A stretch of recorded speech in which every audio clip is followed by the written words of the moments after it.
Coucou! Coucou Laurine! Coucou Rosa. Alors aujourd'hui, je voulais t'interviewer parce que je te vois depuis un petit moment. J'ai fait un programme avec toi. Tu es Laurine. Et avant de commencer, déjà, comment ça se passe pour toi en ce moment, le confinement? Comment t'es en famille? Où t'en es aujourd'hui? Alors moi, le confinement, j'ai envie de te dire en fait que ça change pas énormément mon quotidien en fait de d'habitude, hormis que mon fils allait à l'école le matin. Donc là, il va plus à l'école le matin, il est tout le temps avec nous, mais on avait le projet de faire l'instruction en famille de toute façon Toi aussi? euh, après les vacances de février. Donc finalement, les choses elles sont faites Naturellement, ouais. voilà, naturellement. Et puis, ça nous permet vraiment de s'y mettre tout de suite, quoi. Et c'est vrai que c'est quelque chose que je voulais vraiment beaucoup faire, mais en même temps, j'avais une appréhension à me dire, oui, mais bon, comment je vais faire pour avoir peut-être un peu de temps pour moi, pour m'organiser pour un petit peu mon activité aussi. Donc, finalement, ça nous permet de plonger vraiment dedans tout de suite et de voir finalement que là qu'on est dedans, toutes les appréhensions, en fait, elles sont plus, elles n'existent plus, en fait, parce que on est dedans, On est en dedans. fait, et on s'adapte, quoi. Donc, Quand on se lance, finalement, c'est il y vrai a, que ouais, ça peut voilà. faire peur. Donc finalement, je suis contente de ne pas avoir eu à attendre davantage parce que en fait, les angoisses, c'est surtout le mental qui vient les alimenter, tout ça. Mais quand on voit finalement que on est dedans, tout s'organise. Après, je sais que bon, c'est pas quelque chose qui est fluide et évident tous les jours. Mais bon, le bébé va nous Ça va. profiter. C'est Il a pas. quel âge, ton aîné? Il a Ton- eu mon aîné, il a 3 ans et demi. Ah oui. 3 ans et demi. Et Donc tout se met en place là, petit à petit. ouais, voilà, mais de toute façon, en fait, ça faisait déjà une bonne année, 1 an et demi, que je me renseignais déjà pas mal sur l'instruction en famille, sur un petit peu le programme, ce qu'il faut quand même leur faire apprendre, tout ça. Donc en fait, tout était déjà prêt, quoi. Il y avait juste, allez, on le fait, on se lance, quoi. Donc, euh, donc voilà, donc finalement, ça se passe plutôt bien, puisque nous, on travaille à la maison, qu'on est plutôt casanier, qu'on vit à la campagne. Donc du moment qu'on a notre petite balade, ça nous va, quoi. Donc je le vis pas mal, justement. Ça permet encore plus de se recentrer sur les valeurs essentielles qu'est la famille sans avoir trop de distractions autour, quoi. C'est Donc, vrai. nous, on n'était déjà pas dans cette démarche, trop de distractions, de consommation. Donc, au final, ça change pas grand-chose, quoi. Donc, je le vis bien. Bah, tant mieux. Alors je voulais faire cette interview parce que tu es quelqu'un qui vit en accord de ce que j'observe avec ce que tu aimes faire, ce qui te parle. Tu es dans le domaine de l'invisible et du féminin sacré, de tout ce qui n'est pas forcément courant encore, même si ça commence à être Mm. plus abordé. Est-ce que c'est un... Est-ce que c'est quelque chose que tu connaissais déjà depuis petite? Est-ce que ton entourage en parlait? Est-ce que tu as dû l'apprendre à ta famille? Comment ça s'est passé? Tu t'es positionnée? Quelque chose qui est naturel pour toi ou quelque chose que c'est toi qui l'as amené? Alors, dans ma famille, on n'est pas du tout justement dans la spiritualité ou le développement personnel, les choses comme ça. Et, euh, et donc, finalement, moi, c'est venu à moi, on va dire, assez naturellement, puisque j'ai écouté les conseils de ma famille qui me disaient, bon, faut que tu fasses des études, après, faut travailler, tout ça. Donc, j'ai essayé de faire ça, mais depuis toute petite, en fait, je sentais qu'il y a quelque chose qui coinçait chez moi et finalement ça me rendait malheureuse. Donc je pense, recevoir de l'amour ou certainement une reconnaissance aussi de mes parents. Donc j'ai eu mon bac mention bien, j'ai eu un BTS en alternance, enfin, j'ai travaillé en alternance, tout ça. Et finalement, ma dernière expérience professionnelle, elle s'est super mal passée, où j'ai fait un burn-out, j'ai subi 1 an et demi de harcèlement moral, donc je suis sortie de ces 2 ans vraiment détruite. Et j'avais deux choix, soit rester dans cette société ou soit arrêter. Et à l'époque, je commençais déjà à me renseigner un peu sur tout ce qui touche au développement personnel, tout ça. Et je savais que la vie, c'était pas une vie de souffrance et qu'il y avait autre chose. Donc, je me suis décidée, j'avais 24 ans, à tout quitter, en fait. Mais j'ai vraiment fait le vide dans ma vie, que ce soit T'as été relationnel, table rase. voilà, tout. Donc, c'est quelque chose qui fait flipper, mais en même temps, je savais que c'était par là que je devais passer pour être la vraie moi et trouver vraiment ma voie. Et en fait, après, le fait de faire ce vide dans ma vie, les choses, elles se sont passées vraiment hyper vite, puisque rapidement, j'ai trouvé une formation en tant que thérapeute intuitive pour apprendre à se libérer de ses mémoires. Ensuite, j'ai fait pas mal de petites formations comme ça, notamment, enfin, en ligne beaucoup. Euh, Ensuite, j'ai rencontré aussi une coach avec qui j'ai fait une formation qui m'a un peu prise sous son aile, qui est Emmanuelle Ruiz et on s'est encore eu au téléphone tout à l'heure ce matin, donc ça c'était il y a 5 ans. Ouais, il y a Ah, 5 génial. le temps passe vite et en fait, on continue à être en lien. Et c'est vrai qu'elle m'a beaucoup guidée, un petit peu comme une maman coach, tu vois, où elle me disait, tu sais, là, tu t'intéresses par exemple beaucoup aux oracles, pourquoi pas proposer justement euh, un webinaire où tu fais des tirages et du coup on a organisé ça. Après elle m'a dit pourquoi pas lancer une chaîne YouTube où tu pourrais parler de ce sujet, de créer un site, tout ça. Et en fait elle m'a donné ces petites pistes donc que j'ai mis en place. Et après les choses elles se sont faites super vite puisque j'ai eu ma formation, j'ai terminé ma formation donc j'ai commencé à proposer des séances. Euh, les tirages de cartes, ça s'est transformé rapidement en fait en message des guides parce que j'ai développé ma clairaudience, ma clairvoyance, tout ça rapidement. Enfin, le fait vraiment d'avoir quitté ce boulot et d'avoir quitté cette vie qui ne me convenait plus, ça a vraiment tout ouvert d'un coup en fait. C'est quand tu as fait Donc, table rase, c'est après que les choses, que tu as rencontré cette femme, Louise. ouais, Donc voilà, c'est ça. c'est vraiment le fait d'avoir fait un choix, vraiment de prendre une Ouais, décision et de. ouais, voilà, en l'espace de 6 mois, ma vie, elle avait vraiment changé, quoi.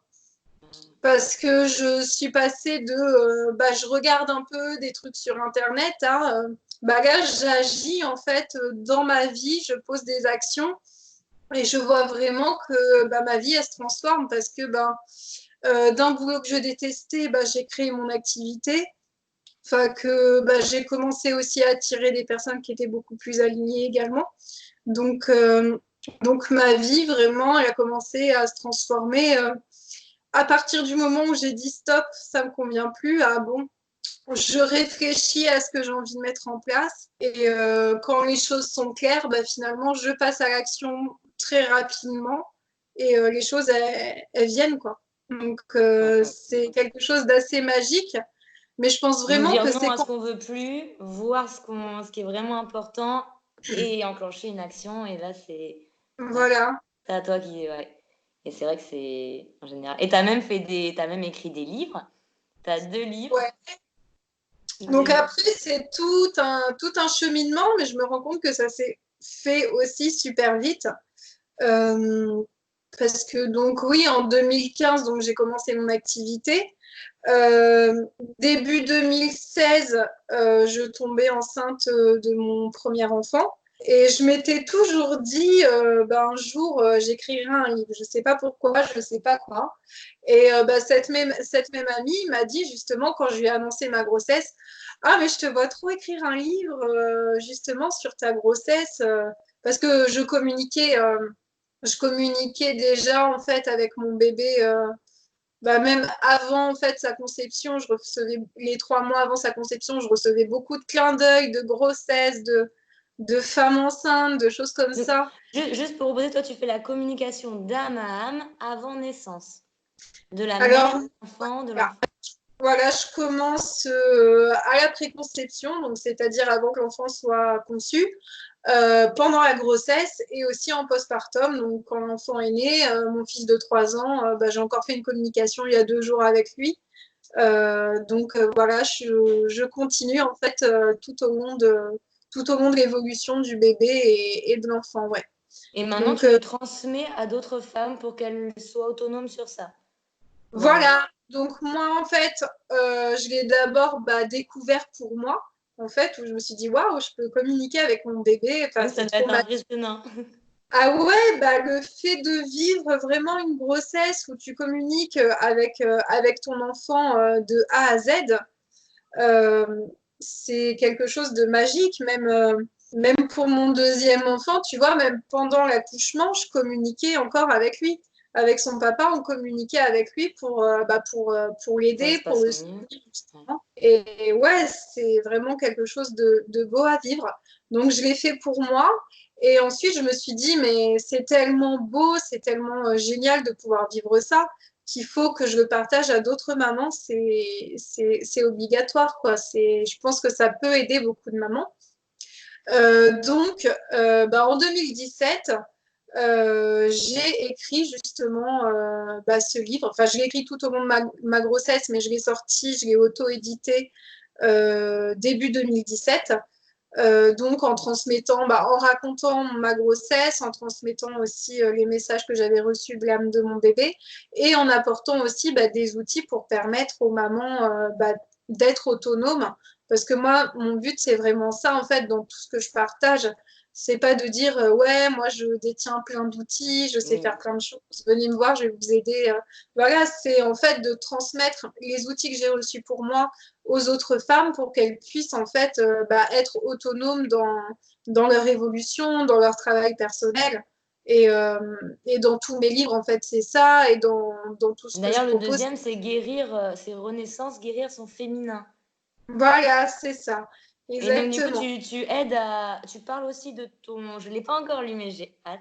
Tu parles aussi de ton parcours et tu amènes comment des pistes pour justement dépasser ça peut être voilà, tout ce qui peut arriver de, voilà, de plus ou moins agréable. Voilà, Pour aussi, donc, exactement. pour les femmes et pour les mères, c'est ton Voilà, c'est vraiment, on va dire, bah, qui on tient va à dire cœur. les personnes que je me sens le plus appelée en fait à aider, puisque en fait je partage mon parcours de maman, mon parcours de femme, et c'est ça qui fait ma richesse en fait, mon expérience et que je peux apporter aux autres.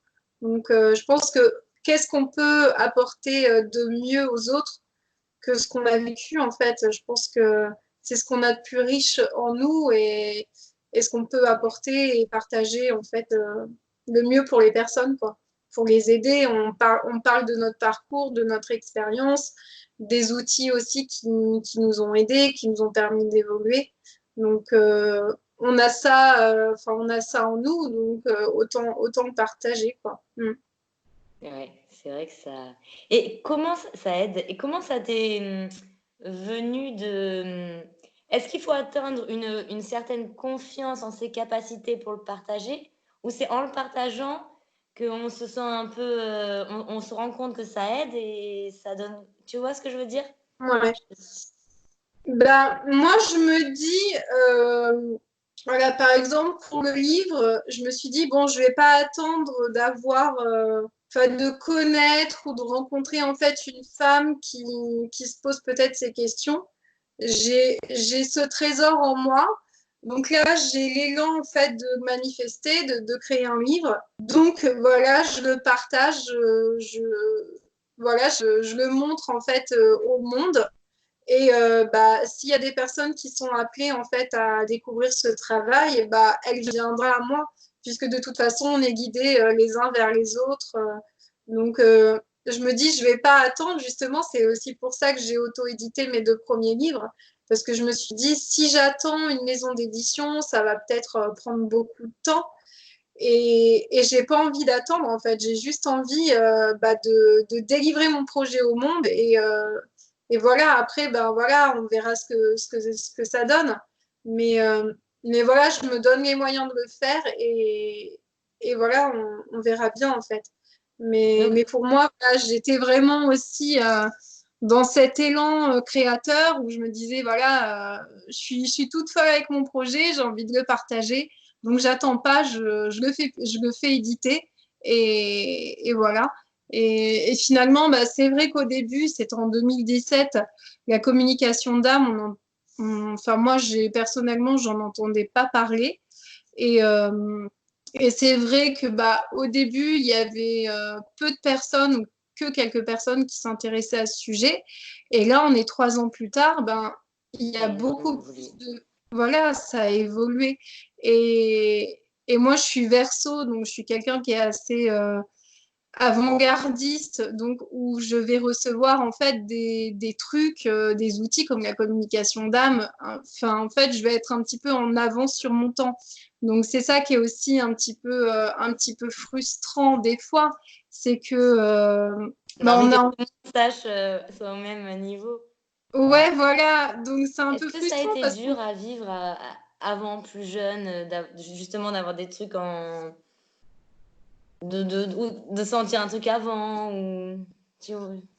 ouais, franchement, oui, parce que moi, j'ai ressenti ça vraiment très jeune. Par exemple, à 6 ans, je disais, enfin, c'est pas normal de tous les jours faire la même chose, que ce soit nous, les enfants, tous les jours aller à la même heure, tous les jours à l'école, les C'est ce adultes truc qui vont aussi. travailler avec les horaires de travail. Je m'étais fait la réflexion, j'en avais parlé à mes parents. Je fais, c'est pas normal, il y a un truc qui tourne pas rond.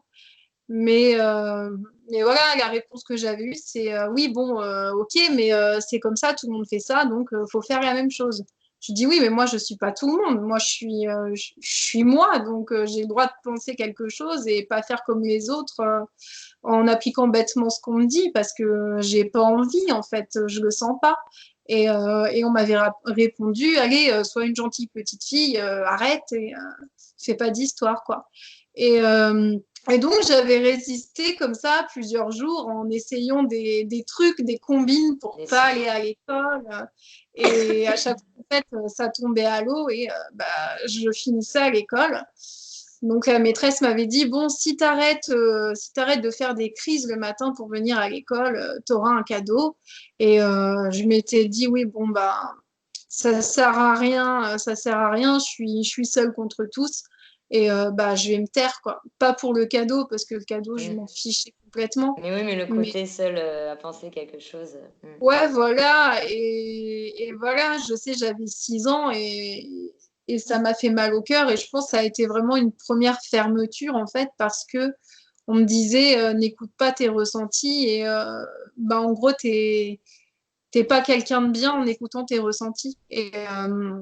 Et voilà, et ça a duré toute ma scolarité parce que ça a été quelque chose, enfin, je me sentais enfermée, enfin, même si j'adorais apprendre hein, à la maison, enfin, je continuais à apprendre plein de choses, mais c'est vrai que ça a été quelque chose de super difficile et c'est vraiment à 24 ans, quand j'ai Il faut. décidé, allez, j'arrête tout, que là, mais j'ai l'impression que ma vie a vraiment commencé, quoi. C'est vraiment là que je me suis dit, waouh, je vais enfin pouvoir faire ce que je veux de ma vie et personne va me dire quoi que ce soit et c'est trop bien, quoi. Et en effet, quand on s'autorise ce cadeau, mais on se sent libre et c'est là, en fait, que la créativité, on s'auto réactiver et que bah, tout vient, en fait, super naturellement parce que il y a plus de filtre en fait, il y a plus de blocage, il y a plus oui mais bon j'ai mon boulot, j'ai ci, j'ai ça, il y a plus de blocage en fait et tout tout se fait naturellement. Donc, c'est vraiment quelque chose de magique, quoi. Mm. Oui, c'est vrai. Et si tu en parlerais à quelqu'un qui est un peu plus jeune, peut-être pas 6 ans, mais on va dire 12 ans, qui vit ça en ce moment, est-ce que tu lui ferais prendre conscience déjà qu'il a cette capacité de s'offrir ce cadeau? Ou qu'est-ce que tu pourrais dire à quelqu'un qui est jeune et qui vit ça, qui est vraiment... Est-ce que tu as un message Mm. ou quelqu'un qui se sent un peu seul contre tous? Ouais. Qu'est-ce qui pourrait le Bah, réconforter? Si tu as bah, quelque chose déjà, lui dire que t'es pas seul, parce que on est énormément comme ça, en fait. Il y a beaucoup de gens qui portent des masques en société, qui montrent, en fait, qui sont bien, etc., alors qu'en fait, c'est pas le cas. Et on est énormément, en fait, à se poser ces questions, à pas se sentir à notre place. Par exemple, tu vois, je me pose ces questions depuis que j'ai 6 ans, moi. Et en fait, à notre vingtaine, parce que on est 4 enfants, et avec mon frère et ma sœur, bah, dans notre vingtaine, en fait, on parlait de ce sujet-là, et eux aussi ressentaient les mêmes choses, sauf qu'on s'en parlait pas plus jeune. Donc, euh, Vous donc vivez la finalement, même chose sans vous l'être dit et du coup, ouais, vous le savez voilà, pas. c'est Ok. ça.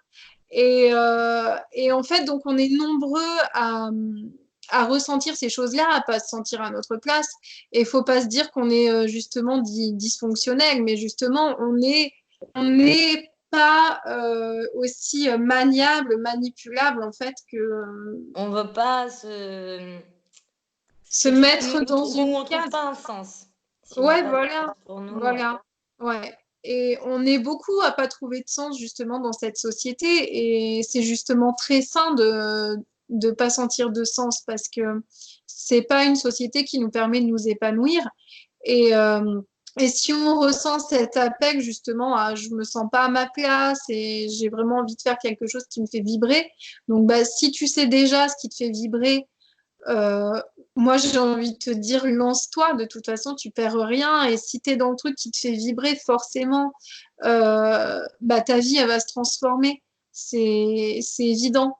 Et bah, si tu sens ce truc-là, mais tu sais pas justement quoi faire, bah, moi, je sais que j'ai creusé aussi pendant un moment, là, après avoir arrêté ce travail, j'ai profité de tout l'automne-hiver, en fait, vraiment enfin, tout l'automne, pour vraiment creuser, bah, finalement, qu'est-ce qui me plaît, qu'est-ce que j'aime faire profondément, parce que, Oui, parce qu'on peut quelque- avoir essayé de rentrer ou juste ben, faire avec. À un moment, on peut se retrouver à pas du tout savoir c'est ça, ouais, qu'est-ce qui résonne vraiment. Ouais. Donc ouais. toi, tu as fait un travail d'introspection qui t'a permis... Ouais, de mettre en ça. lumière parce que j'étais vraiment arrivée dans un stade où quand j'étais dans ce boulot, j'avais été voir un ostéo, il m'avait dit oui mais c'est quoi vos passions? Je lui avais regardé des quoi, des passions, mais j'ai aucune passion.